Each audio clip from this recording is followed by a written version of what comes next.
जय घंटाकर्ण महावीर देव की जय हो।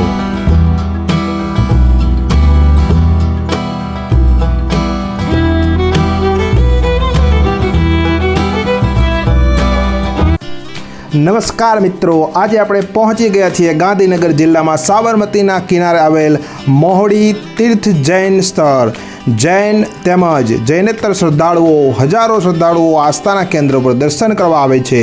આપણે વાત કરવાની છે આ મંદિરના ઇતિહાસની અને અહીંયા જે સુખડીનો પ્રસાદ આપવામાં આવે છે તે બહાર કેમ લઈને જઈ શકાતો તેની તમામ વાત તમને આ વિડીયોમાં જણાવીશ। તો આપણે મંદિર તરફ જઈ રહ્યા છીએ અને સાંભળો હવે એની અગત્યની માહિતી। मित्रों, अगाऊ मधुपुरी तरीके ओळखातो हतो। 2000 वर्षथी प्राचीन आ मंदिर होवानुं मनाय छे। महुडी धाम अने त्याना सुखडीना प्रसादनुं महत्व छे। महुडीमां मूळ नायक भगवान पद्म प्रभुनी प्रतिमा बिराजमान छे, परंतु અહીં સૌથી વધુ શ્રદ્ધા શ્રી ઘંટાકર્ણ મહાવીર દેવ સાથે જોડાયેલી છે। ઘંટાકર્ણ મહાવીર દેવ જૈન ધર્મના 52 વીરોમાંના એક છે।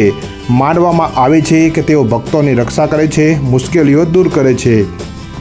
આધુનિક મંદિર અને ઘંટાકર્ણ મહાવીરની પ્રતિમાની સ્થાપના જૈન સંત બુદ્ધિસાગર સુરીજી મહારાજે વિક્રમ સંવત 1973માં કરી હતી। તો અહીંયા મિત્રો પ્રસાદી ભેટ લેવા છે। સુખડીનો પ્રસાદ જે છે તે અહીંથી મળે છે। 50 રૂપિયા, 100 રૂપિયા, 500 રૂપિયા જે પણ પ્રસાદી તમારે જોઈતી હોય તે અહીંથી મળે છે। મિત્રો ઇતિહાસની વાત કરી છે તો ઇન્ટરનેટ ઉપરથી લીધેલી છે, એમાં ભૂલ હોય તો ધ્યાન દોરવું।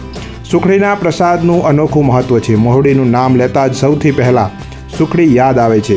આ પ્રસાદ સાથે જોડાયેલી કેટલીક મહત્ત્વની વાતો કરીએ। અહીંયા જો ઉપર ઘંટ પણ છે, જે લોકો ઉપર ચડી અને શ્રદ્ધા અને આસ્થાથી વગાડતા હોય છે। મિત્રો ભાવિકોએ સુખડી જેટલી પણ માત્રામાં લીધી હોય તે મંદિરના કમ્પાઉન્ડમાં બેસીને જ આરોગવી પડે છે અથવા તો બીજા શ્રદ્ધાળુઓને વહેંચી દેવી પડે છે। અમે પણ સુખડી લીધેલી અને કમ્પાઉન્ડમાં જ પ્રસાદ લીધેલો। આ સુખડી ઘી ગોળ લોટમાંથી ખૂબ જ શ્રદ્ધાપૂર્વક બનાવવામાં આવે છે। લાખો લોકો આવતા હોવા છતાં પ્રસાદનો સ્વાદ હંમેશા મિત્રો એક સરખો અને લાજવાબ રહે છે। લોકો પોતાની બાધા કે માનતા પૂરી થાય ત્યારે ઘંટાકર્ણ મહાવીરને સુખડીનો ભોગ ધરાવતા હોય છે। ધાર્મિક મહત્ત્વની વાત કરીએ તો મિત્રો ભક્તો માને છે કે ઘંટાકર્ણ મહાવીર દેવ હાજરા હજૂર છે, સાચા મનથી માંગેલી દરેક મુરાદ પૂરી કરે છે।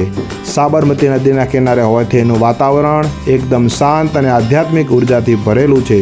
તમે જ્યારે પણ મોહડી જાઓ ત્યારે ત્યાંની સુખડીનો ગરમાગરમ પ્રસાદ આરોગવો એ એક લાહો છે।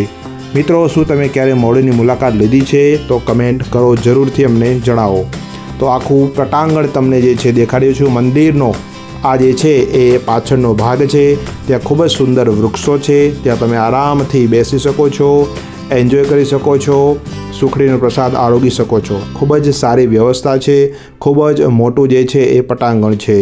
તો અહીંયા તમે જોઈ રહ્યા છો મહાવીર ભગવાનનું જે પ્રખ્યાત મહુડી ધામ છે એનો નજારો। તો બહાર હવે નીકળ્યા અને બહાર નીકળ્યા બાદ અમે કેરીની મજા માણી હતી, બોરની મજા માણી હતી। તો ખાવાનો નાસ્તો, સોડા, તમામ વસ્તુઓ જે છે તે અહીંયા મળે છે, તેનો આપ એન્જોય કરી શકો છો। તો આ છે ચણી બોરની પણ અમે મજા લીધેલી।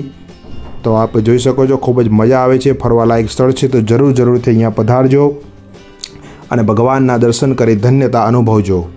તો આ વિડીયો કેવો લાગ્યો અમને જરૂરથી કમેન્ટમાં જણાવો અને આ જ પ્રકારના અન્ય સ્થળો જોવા માંગતા હોય તો રાજેશ પ્રજાપતિ વ્લોગ ચેનલને સબસ્ક્રાઈબ કરો, લાઈક કરો અને કમેન્ટમાં કરો જય ઘંટાકર્ણ ભગવાન કી જય હો।